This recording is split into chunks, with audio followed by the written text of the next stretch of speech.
Do you ever find yourself counting calories, staring at the scale, or beating yourself up over after eating a cookie? That's some indicators that you're caught up in today's health craze. Trying to sustain a healthy lifestyle is great, but we cannot center our lives around this. We have to remember what we need to value more in life, and this is not it. This is important to me because I also value being healthy and fit, and it's a big part of my family's lifestyle. And I've also known a few people who this has overtaken their lives, and they end up not happy in the end.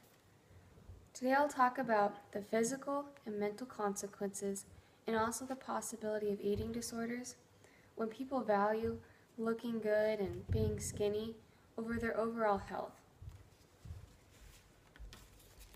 First, we'll talk about the physical aspect. People focus on so much on being skinny and in shape that they don't realize what overexercising and starving yourself can do to your body. Self-image and focusing on what Hollywood says you should look like is causing people to take extreme measures. To change this, people need to start having a better view of themselves and eating right instead of less and exercising moderately. 1/3 of the U.S. is obese, and this stat causes people to starve themselves and overexercise because people feel the pressure that they need to. But people also don't realize that they still do need to eat to lose weight, says Peg in 2013.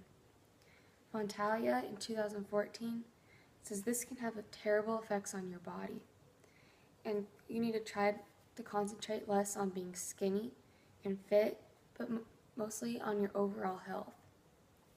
Starving yourself can actually have worse results than just cutting down a little bit. This can cause eating disorders that I'll talk about later, malnutrition, injuries, and muscle loss. From Avoid Starving Yourself in 2014. Also, starving yourself might be a quick solution to lose weight, but in the end, once you start eating regular food, the weight will come back and more will even come back, says Pettis in 2013. There's also the mental aspect and consequences of being caught up in the health craze. When being fit and looking skinny becomes a person's main attention, it overcomes their life. Their priorities and values switch from being healthy and important things to doing whatever I can to get that beach body.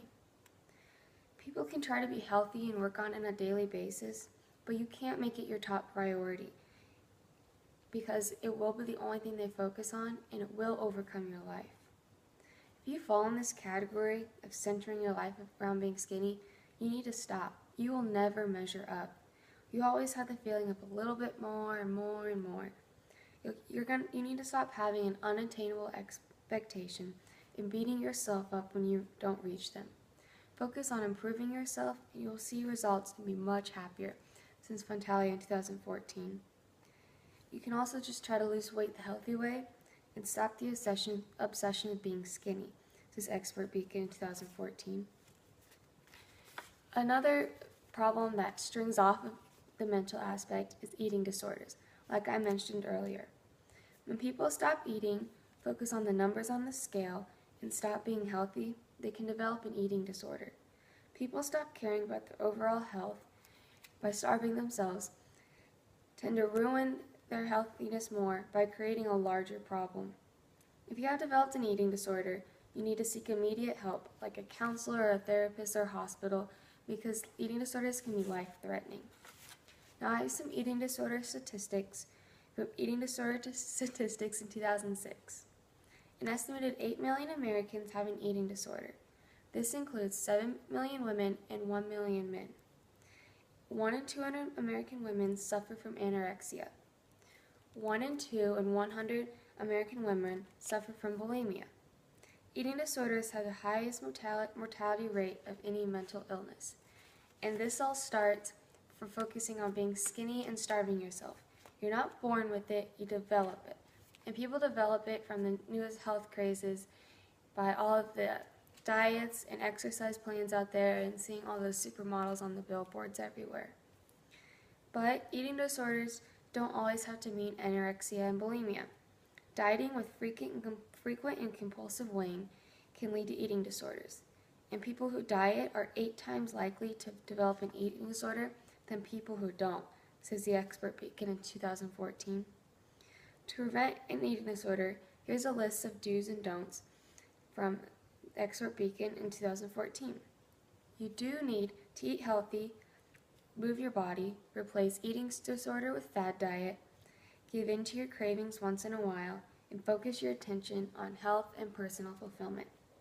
But don't starve to be skinny, weigh yourself, do fad diets, be a yo-yo dieter, or allow dieting to control your life. Having the perfect body may be a goal for everyone, but remember that billboards, magazines, and social media are painting an unrealistic image of being healthy. Remember that being healthy is okay. Well, actually, it's great, but don't let it overtake your life. If you do, there will be physical and mental consequences, as well as the possibility of an eating disorder. Staying fit can take up a part of your life, just not all of it. Make sure you center your thoughts around being healthy and happy, and value those things instead of valuing what your body looks like.